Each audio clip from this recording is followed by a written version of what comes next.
May hawak ng CCTV footage ang awtoridad na posibleng makatulong sa pagtunton sa mga nasa likod ng pagsunog sa isang estudyanteng natagpuang patay sa La Union. Ang magulang ng biktima, emosyonal na humihingi ng hustisya. At nakatutok si Jasmine Gabriel Galban ng GMA Regional TV.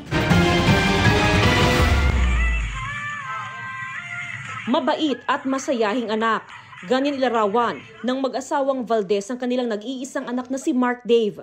Tuwing umuuwi nga raw si Mark Dave sa kanilang bahay sa Puzurubio, Pangasinan mula sa kanyang pag-aaral sa Baguio City, wala raw sandaling hindi naging masaya ang kanilang bahay dahil sa palagi siya nagpapatawa.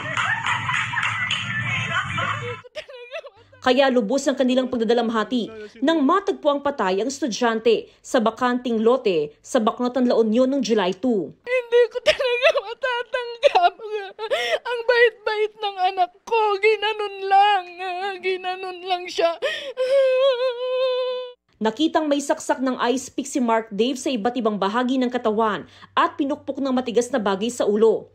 Sinunog pa ang katawan ng biktima. Hustisya ang sigaw ngayon ng kanyang mga magulang. Nag-iisa po yung anak ko kaya hindi ko matanggap po yung ginawa nila, lalo na sinunog.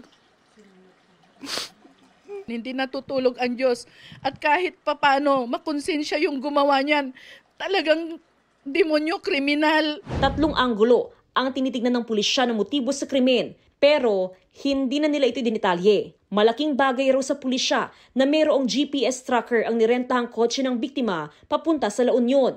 May mga hawak na rin ng PNP na CCTV footages na posibleng makatutulong sa investigasyon. Ginagawa po ng ating Chief of Police at yung mga investigator po natin ay tinatrack po nila yung mga hinintuan at saka yung mga pinuntahan ng sasakyan.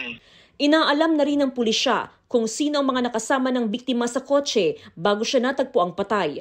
Mula sa GMA Regional TV at GMA Integrated News, Jasmine Gabriel Galban, nakatutok 24 oras.